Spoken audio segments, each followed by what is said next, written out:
Lors des interviews, on voit souvent les astronautes qui rebondissent pour donner l'impression qu'ils sont en apesanteur. En accéléré, c'est carrément comique. Mais ça pose un gros problème, parce qu'on est en apesanteur justement. Et lorsque l'astronaute pousse avec ses pieds pour monter vers le haut, pour redescendre vers le bas, il faut nécessairement qu'il tire avec ses pieds accrochés à une sangle ou à une barre pour redescendre. Or s'il se tient par les pieds à une barre, il ne peut pas monter aussi haut. Il n'y a pas plus de 10 cm de latitude. Et là on voit qu'il monte d'au moins 30 cm. Admettons qu'il ne se tienne pas les pieds accrochés à une barre, comme les autres astronautes derrière, mais à un élastique tendu en travers. Déjà on peut se demander comment ça se fait que l'astronaute qui est juste à gauche ne subisse pas les mouvements de l'astronaute kangourou. Et s'il y avait un seul élastique pour l'astronaute kangourou, il ne pourrait pas monter autant, avoir autant de latitude dans son mouvement. Et même, finalement, pensez-vous qu'en étant les pieds accrochés à un élastique, il pourrait se déplacer ainsi dans l'air? On a plutôt l'impression qu'ils sont suspendus à des câbles, et ces câbles seront effacés au montage, comme on le verra plus tard dans le reste de la vidéo.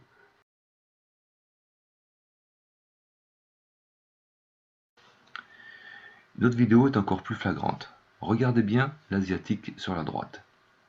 Il va pousser avec ses pieds. Qu'est-ce qui le fait redescendre? C'est impossible qu'il redescende ainsi de lui-même. Il faudrait qu'il tire avec ses pieds. Voici au ralenti. Mais il n'y a rien qui le retient avec ses pieds.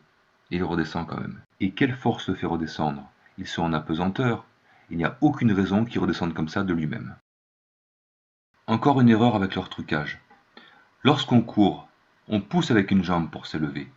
Et immédiatement, l'attraction terrestre nous attire et on retombe vers le sol. Mais dans une station spatiale, ici il s'agit de Skylab en 1975. Remarquez au passage les prouesses de ces astronautes. En fait, ce sont des images réalisées dans un avion sans gravité. L'astronaute est en apesanteur, et lorsqu'il court et qu'il pousse avec une jambe pour s'élever, il n'y a pas d'attraction pour le faire revenir vers le sol. Il devrait donc continuer à s'élever, à monter jusqu'à heurter un obstacle. Mais ce n'est pas du tout ce qu'on voit dans cette vidéo, puisque l'astronaute pousse sur ses jambes pour s'élever et redescend au lieu de continuer à monter, ce qui est contraire aux lois de la pesanteur. Chaque astronaute respire environ 10 000 litres d'air par jour et rejette environ 1 kg de gaz carbonique par jour, soit pour 6 astronautes 200 kg par mois. Le gaz carbonique CO2, qui est rejeté par les astronautes, est absorbé par des cartouches contenant de l'hydroxyde de lithium, la réaction formant du carbonate de lithium. Il faut donc éliminer chaque mois plusieurs centaines de kilogrammes de carbonate de lithium. Concrètement, comment cela se passe? Comment est-ce qu'ils éliminent ces cartouches de carbonate de lithium? Où et comment est-ce stocké? Comment est-ce éjecté de la station spatiale? Il n'y a aucune information à ce sujet. Mais surtout, puisqu'on a retiré du gaz carbonique, il faut rajouter un volume d'air. Comment est déterminée la quantité d'oxygène à rajouter pour rééquilibrer la pression ambiante et la proportion des différents composants de l'air?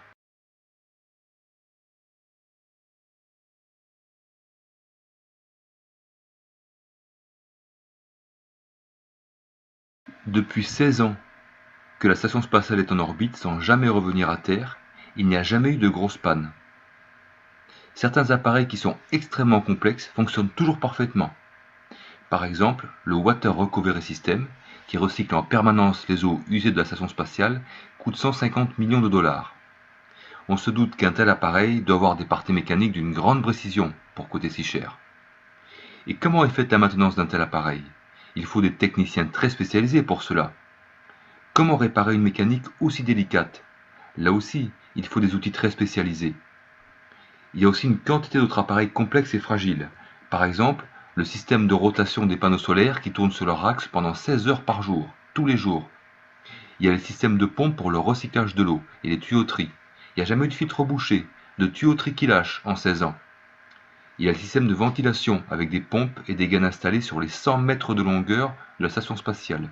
Il y a les radiateurs, et là aussi tout le système de tuyauterie. Il y a tout le système électrique, qui doit être extraordinairement complexe. Et depuis 16 ans, il n'y a jamais eu de pièces qui s'usent, d'autres qui se cassent, avec des appareils qui fonctionnent presque en permanence et dans un environnement aussi hostile que l'espace. Et pour réparer cela, il ne suffit pas d'avoir un marteau et 3 tournevis, il faut un véritable atelier avec du matériel lourd, de l'outillage, un établi et des pièces de rechange. Il n'existe rien de tout cela dans la station spatiale. Sur aucun des plans de la station spatiale, vous ne trouverez une partie atelier. Pourtant, depuis 16 ans, tout fonctionne parfaitement avec seulement quelques pannes mineures.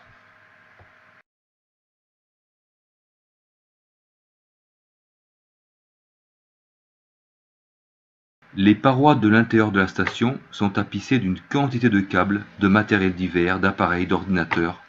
Mais pourquoi tous ces câbles sont apparents? Avec un budget de 10 milliards de dollars par an, les agences spatiales ne pouvaient pas trouver un meilleur moyen pour organiser l'intérieur? Il ne s'agit pas d'esthétique, mais de l'aspect pratique. On voit souvent les astronautes se déplacer très rapidement en apesanteur. Comment croire qu'ils ne s'accrochent jamais par mégarde à un de ces câbles, arrachant les connexions?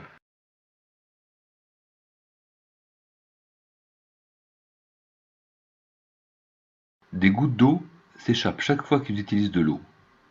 Quand ils transpirent, parce qu'ils font du sport, quand ils boivent, quand ils se lavent les mains ou quand ils s'amusent.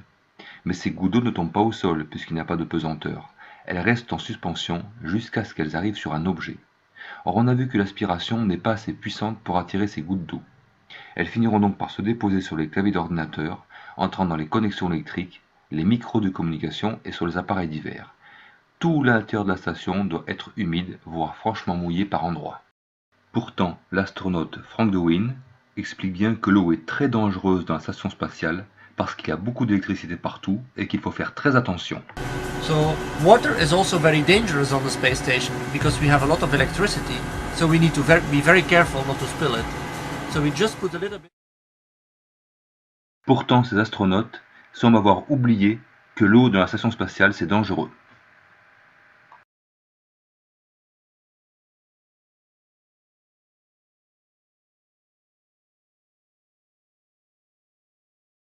Math and science were kind of my favorite subject. I didn't really like English in reading too much, but I've since grown out of that and I enjoy reading now. And I played a lot of sports. Cet astronaute And est all en of train that d'expliquer à happened un in a little étudiant town called York, quel était Maine, son parcours across the United scolaire States from pour être where we're maintenant dans la talking station to you right spatiale. now. Écoutez bien ce qu'il va dire. And all of that happened in a little town called York, Maine, across the United States from where we're talking to you right now. Tout ceci est arrivé dans une petite ville appelée York, Maine, à travers les USA, dont nous sommes en train de vous parler maintenant. Alors soit l'astronaute a oublié qu'il est dans la station spatiale, ce qui est plutôt curieux, soit il reconnaît qu'il est en train de faire un film aux États-Unis, dans un studio.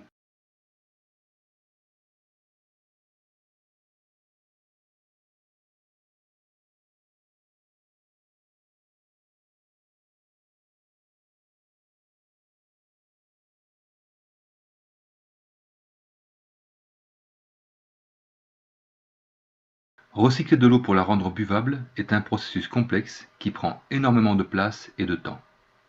Il faut une grande quantité de filtres, de tuyauteries, de pompes et de produits. Pourtant la NASA a miniaturisé une station d'épuration à la taille d'une armoire pour la modique somme de 147 millions de dollars. Mais comment sont traités les résidus solides restant après le recyclage de l'eau? Où et comment sont-ils stockés? Comment sont-ils évacués concrètement? Comment font-ils avec les odeurs? Surtout, l'eau qui a été filtrée n'est pas potable, il faut encore la traiter pour éliminer les bactéries nocives, ajouter des dizaines d'éléments minéraux en quantité infinitésimale. Parce qu'une eau qui n'est pas équilibrée en éléments minéraux est toxique pour le corps, occasionne rapidement des problèmes de santé. Or une balance ne fonctionne pas en apesanteur puisqu'il n'y a pas de gravité. C'est donc impossible de peser des éléments minéraux pour les incorporer dans l'eau de boisson des astronautes. Comment font-ils pour incorporer des éléments dont la proportion est de moins d'1 milligramme par litre d'eau, même pas le poids d'un cheveu? Puisqu'ils ne peuvent pas peser, alors ils mesurent des volumes. Mais comment font-ils concrètement pour prendre plusieurs volumes de quelques millimètres cubes de nombreux éléments minéraux pour les incorporer dans l'eau qu'ils ont recyclée?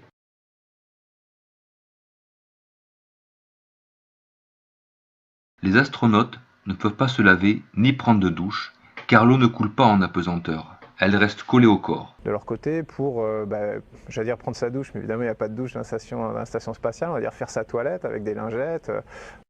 Ils doivent donc mouiller une serviette et se nettoyer avec. Cela peut aller pour se nettoyer le visage comme le fait cet astronaute, mais ils doivent se laver en entier avec des serviettes humides tous les jours pendant plusieurs mois, plus d'1 an pour certains. Sachant qu'en plus ils transpirent, puisque chaque jour ils doivent pratiquer une activité sportive pour ne pas perdre de masse musculaire. Ils doivent sentir bon après 6 mois passés dans la station spatiale à se laver ainsi. Imaginez que vous ne pouvez vous nettoyer qu'avec des serviettes humides pendant des mois et après avoir pratiqué du sport. Les astronautes se lavent aussi les cheveux avec un shampoing sans rinçage, puis ils s'essuient avec une serviette. Imaginez les femmes astronautes qui ont de longs cheveux dans la station spatiale. Dans quel état seront-ils après plusieurs mois de ce traitement? Est-ce qu'ils auront cet aspect-là bien sec, bien propre, ou plutôt cet aspect-là?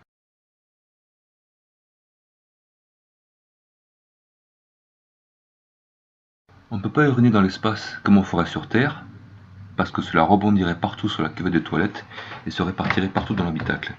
On utilise donc un petit entonnoir, différent pour les hommes et pour les femmes. On place cet entonnoir au bout de ce tuyau, on ouvre une vanne, et l'aspiration va aspirer directement les urines vers le système de recyclage. Ensuite, à chaque fois que vous allez uriner, il faudra nettoyer le petit entonnoir avec des serviettes humides.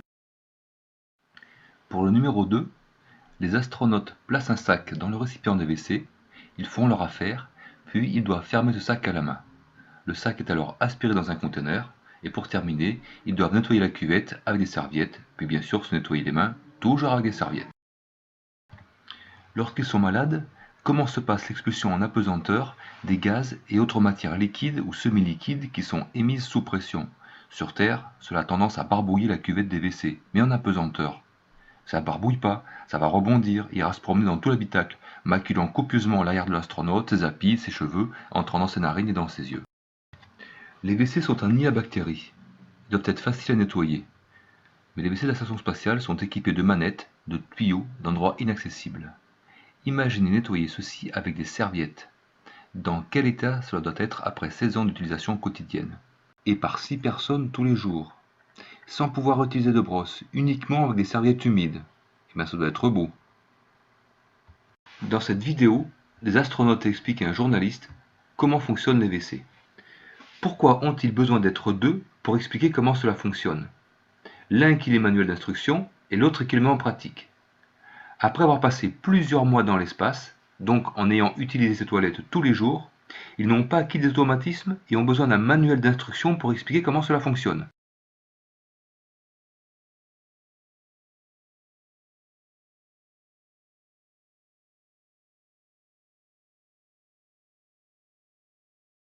Voici donc le conteneur d'excréments dans lequel les petits sacs d'excréments des astronautes sont aspirés. Remarquez sa dimension. 6 astronautes qui font leurs besoins tous les jours, ça doit vite se remplir. Et lorsque ce conteneur est plein, les astronautes l'amènent dans un vaisseau cargo qui l'évacuera dans l'espace. Et il se consumera dans l'atmosphère terrestre. Mais concrètement, comment cela se passe? Comment le conteneur d'excréments est-il stocké dans le vaisseau cargo? Puis concrètement, comment est-ce qu'il est évacué de la station? Mécaniquement, on va dire. Pourquoi est-ce qu'il n'y a aucune vidéo montrant les astronautes en train d'effectuer cette tâche? Vous ne trouverez aucune information technique sur la façon dont sont évacués les déchets des astronautes. Il nous donne une quantité d'informations théoriques, de beaux schémas, mais aucune explication concrète sur la partie mécanique. Et comment croire qu'un stock de dizaines de sacs d'excréments fermés à la main ne dégage aucune odeur et la station spatiale est entièrement fermée, il n'y a aucune ventilation venant de l'extérieur? Pourquoi la NASA et les agences spatiales laissent-elles les astronautes se promener dans la station spatiale avec les cheveux libres? Ces cheveux vont se promener partout dans l'habitacle. Pourtant, la station spatiale est un laboratoire. De plus en apesanteur, ces cheveux ne se déposeront pas sur le sol. Ils resteront dans l'air ambiant, et les astronautes vont les aspirer par le nez, par la bouche lorsqu'ils respirent. D'où l'importance et la nécessité que les astronautes portent un bonnet, comme dans tout laboratoire. Mais bon, le seul but de ces vidéos étant de promouvoir les vols spatiaux, ce serait pas très commercial de montrer une astronaute avec un bonnet.